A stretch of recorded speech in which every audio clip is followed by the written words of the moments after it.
So, hello, dear football fans.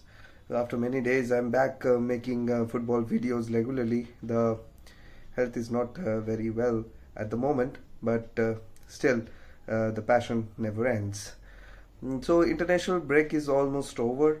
हमने देखा बहुत सारे इंटरनेशनल मैचेस हुए इंग्लैंड का, पोर्टुगल का, अर्जेंटीना का, ब्राज़ील का बोलिविया से डिफीट हो गया एक एस्टोनिशिंग मैच। उसके बारे में हम दूसरा किसी वीडियो में बात करेंगे। So international break is at last over and we are back with the league football which the football fans eagerly wait for.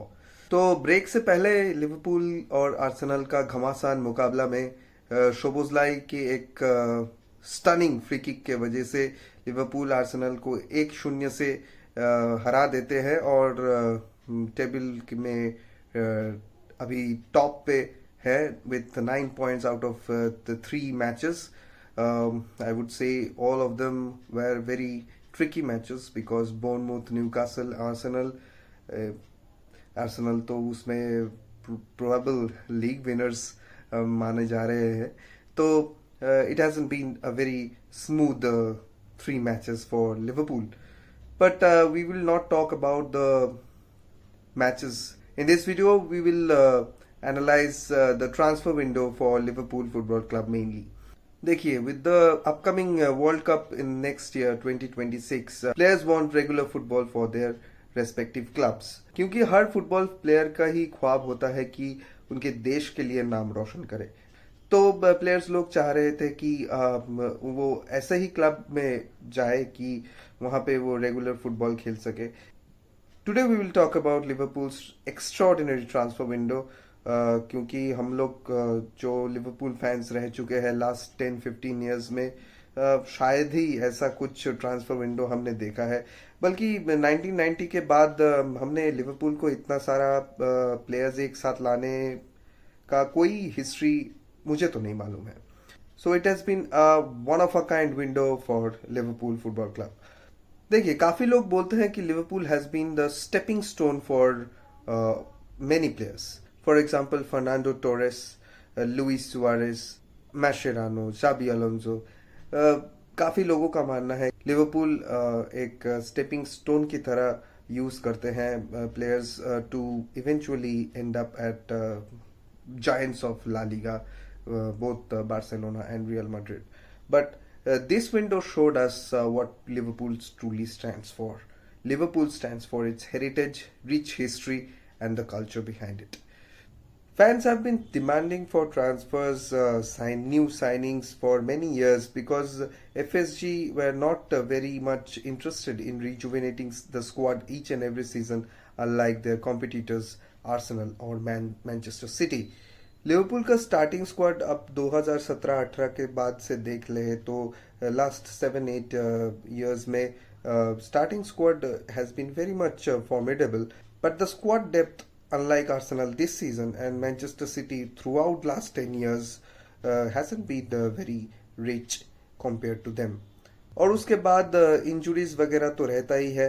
हमने देखा ही है फरवरी मार्च आते आते लिवरपूल के 2-3 अहम प्लेयर्स जो फर्स्ट टीम का बहुत इम्पोर्टेंट मेंबर रह चुके हैं।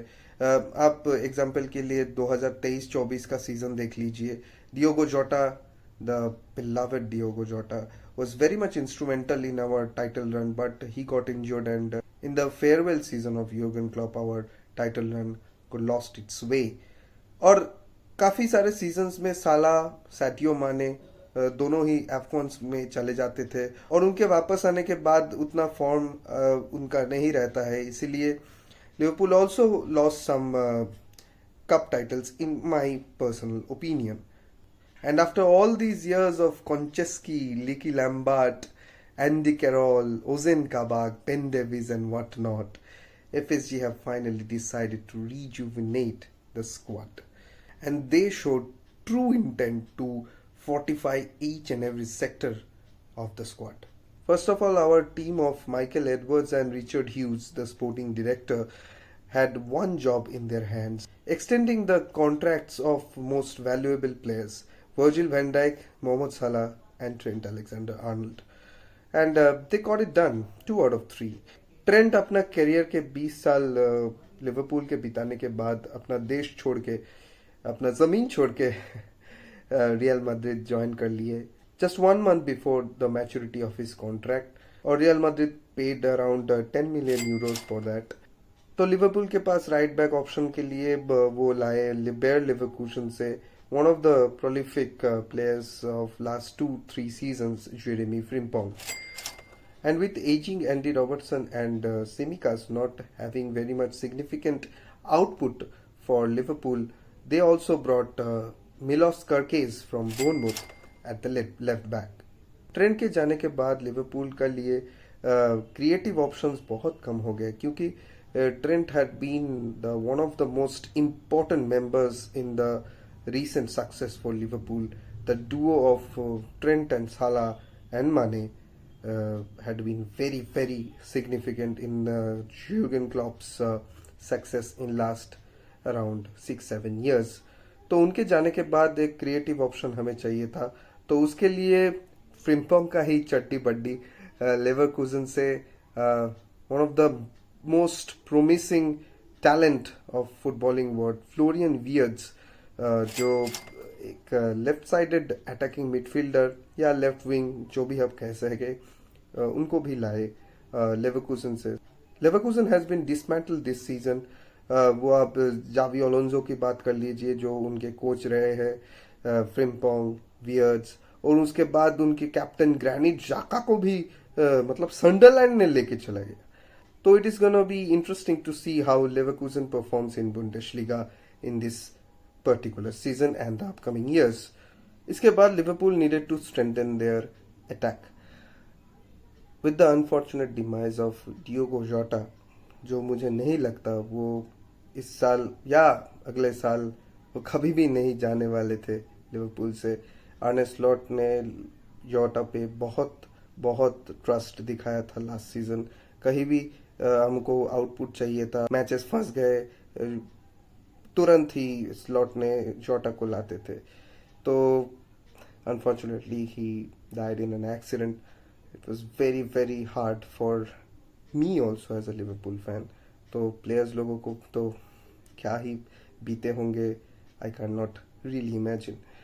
एनीवे, तो with the demise of Diogo Jota and eventual departure of both Darwin Núñez and Luis Diaz. Luis Diaz left Liverpool because he found a better contract in his most probably the final big contract for his footballing career at Bayern Munich. तो इनके जाने के बाद Liverpool had to bring the attacking options.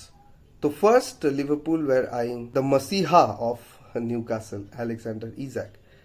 तो Alexander Ijak के लिए Newcastle को Liverpool ने अप्रोच किया था, 110 मिलियन बिड किया था, पर Newcastle were really annoyed with it.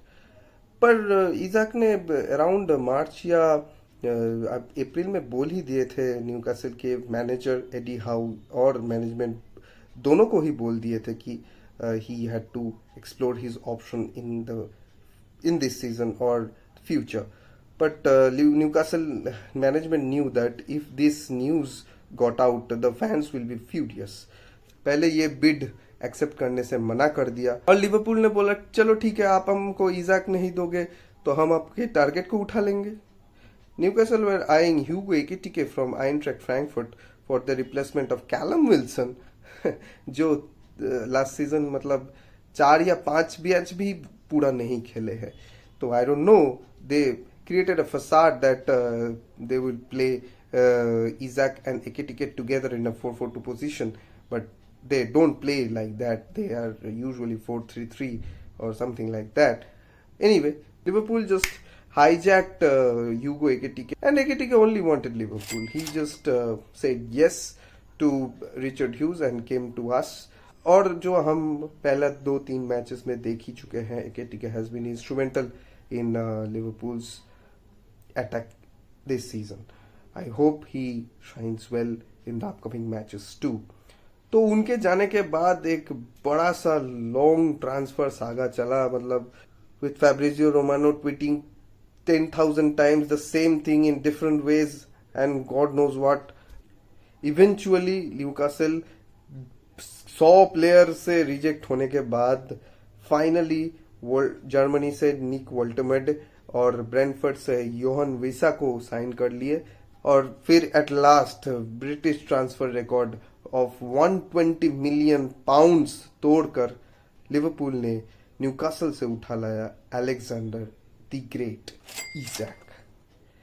देखिए, आप लिवरपूल फैन लोगों को अगर लास्ट सीजन में बोलते कि FSG would bring Alexander Isak और Florian Wirtz in this very same season, they would firstly laugh at you, then will ask you कि क्या एफएसजी और पैसा पागल वगल है क्या। तो आज मैं एफएसजी से लिवरपूल फैंस की पूरे कौम से हाथ जोड़ के मतलब माफी मांग रहा हूं, हमें क्षमा कर दीजिए। मतलब जितना गाली पिछले 2-3 साल से मिला है एफएसजी को पूरे लिवरपूल फैंस लोगों से, we are sorry for that, we were not ready for this. इसके बाद Liverpool had to strengthen their center backs too. With 34-year-old Virgil van Dijk and Ibu Konate still not extending his contract, his mind is somewhere else, as it seems. Anyway, वो हम देखेंगे as the season goes this year. So firstly, they brought a 18-year-old kid from Italy, Parma to be precise, Giovanni Leoni, a huge structure of 6'5", tall player who is a very promising defender. His intercepting abilities are one of the best in the Serie A, if not the European League. But his ball-playing abilities are nowhere near Virgil van Dijk. Anyway, he would need time. Slot will evolve him into a better player. I am sure of that. उसके बाद हमें एक चाहिए था starting centre back, इसलिए Liverpool wanted Marc Guehi from Crystal Palace. देखिए, Trent के लिए जो सिचुएशन था लास्ट ईयर, क्रिस्टल पैलेस के लिए मार्क गेही का सिचुएशन भी वैसा ही था। पर unlike Real Madrid, Liverpool were decent to offer a handsome amount to Crystal Palace, and Mark Gahey also wanted Liverpool. So it was a very good deal for all the parties, both the clubs and the player, but not one single person. That is Oliver Glasner. Last season Oliver Glasner ने Crystal Palace के साथ FA Cup और community shield दोनों ही जीत लिए, mighty Man City और Liverpool दोनों को हरा के। तो उनका गुस्सा होना जायज है क्योंकि वो एवरेची से ऑलरेडी आर्सेनल ज्वाइन कर चुके हैं। But Marc Guehi being super professional, वो पहला 3 मैच बहुत रेस्पेक्टफुली खेले, unlike some certain players. I will not be very much hypocrite about it. Alexander Isak, Brentford के वीसा, ये लोग खेलना नहीं चाहे अपने अपने क्लब के लिए, पर गुएही ने ऐसा नहीं किया। पर लिवरपूल ने एक सीजन एक के बाद एक प्लेयर को जो उठाए हैं, तो लाइवर्स लोग का पूरा नजर लग गया। गुएही के रिप्लेसमेंट में ब्राइटन से इगोर हुलियो आने वाला था, ग्लासनर को थोड़ा सा कंसोलेशन प्राइज देने के लिए। पर लास्ट मोमेंट में इगोर हुलियो ने, मतलब मुझे नहीं पता उनका क्या सिर में दर्द है या कॉन्कशन हुआ था क्या, क्रिस्टल पैलेस का इतना प्रॉमिसिंग एक फ्यूचर छोड़ के उन्होंने क्या वेस्ट हैम को चुना। पता नहीं क्या है, क्या देखा वेस्ट हैम में। Anyway, he chose West Ham और eventually Glasner went furious. He could not let his captain and main centre back go. So he unfortunately had to stay at Crystal Palace and the deal collapsed. इसके अलावा हमने देखा है Allison भी काफ़ी injury prone रहते हैं, इसीलिए लास्ट ईयर वेलेंसिया से जॉर्जियन कीपर मामदारशविली को लिवरपूल ने साइन किया था और लोन में 1 साल भेजा भी था। उनको बुलाया गया एज अ सेकेंड कीपर। इसके साथ एक फ्रेडी वुडमन और आर्मिन पेक्शी, एक हंगेरियन यंग गोलकीपर को भी लिवरपूल ने साइन किया है। पर there have been many outgoings for Liverpool. Kelleher का बात कर लीजिए, Harvey Elliott who has been one of the heart breaks for me because he was a very fan favourite player for Liverpool. Jarell Quansah also joined Bayer Leverkusen, or Tsimikas went on for a loan to Roma. Around 450 million have been spent by FSG for Liverpool, but they have been also efficient with the sales of Nunes, Luis Diaz, Kelleher, Kwanza जो अभी मैंने बताया, around 220 million euros sales में Liverpool ने कमा भी लिए हैं। तो लिवरपूल का फाइनेंस बहुत अच्छे पोजीशन में है। पर यहाँ पे मैं एक बात जो मैं पहले भी बात कर चुका हूँ, the transfer window doesn't win you titles, the transfer window doesn't win you matches. How the players are managed tactically and physically as well, क्योंकि इंजुरीज वगैरह के वजह से बहुत महीना किसी किसी प्लेयर को बाहर भी रहना पड़ता है। इसीलिए इतने सारे आउटगोइंग्स और इतने सारे इनकमिंग्स के वजह से लिवरपूल को टाइम लगेगा सेटल करने में।